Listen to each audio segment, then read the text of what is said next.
This is called the Pitney Bowes ReliaVote machine.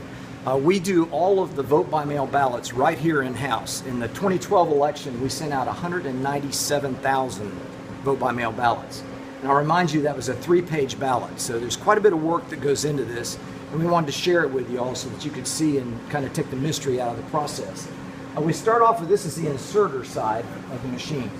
And you'll see every ballot has a barcode on it. All this designates is the precinct.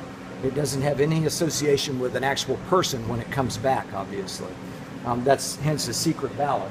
So what's going to happen, depending on how many ballots we have, we would fill these ballots right in here. And the first thing that happens is it goes through a code reader here, reads that barcode, and we're able to establish if there's somebody in our system in that precinct that needs a vote by mail ballot.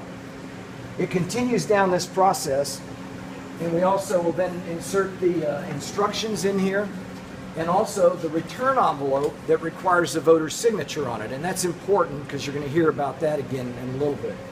And this all comes down this conveyor belt, and then it will go into another envelope, which is actually the envelope that will be mailed out from our office here. As we continue around, if you just come around here with me, the ballot will then begin to go through a series of checks and balances. As it comes across here, it'll line the ballot up properly.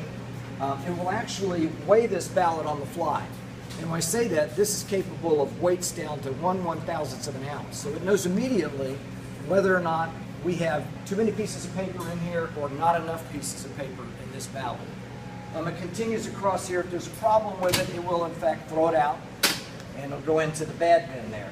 Then it comes to this area here. This is an important area because I told you that it picked up a barcode over there, and we need to know who's getting that ballot. So that's gone into our system now and comes back and electronically tells us, okay, Craig Latimer lives in that particular precinct. So it's going to print my mailing address on it where I've asked the ballot to be sent to, and it's going to also put a barcode on the return envelope right through the window on the outer envelope. And the barcode is important because that's how we're able to have voters track their ballot on the return back to our office. It'll come through here, it's going to look at the barcode again, make sure it can read that barcode. If it can read it okay, it's going to continue on the process. If it can't, what's going to happen? It's going to go into the bad mail. It comes down for any additional postage that may be necessary, and then it comes over here. I want to bring this to your attention. There's a good mail. Why would we dump good mail out? 1 out of every 100 ballots is automatically thrown into the good mail, and it's an audit process for us that we physically open that ballot up, make sure that all the pieces are in there that are supposed to be in there. It'll then come along this line here, and we'll go to the other side.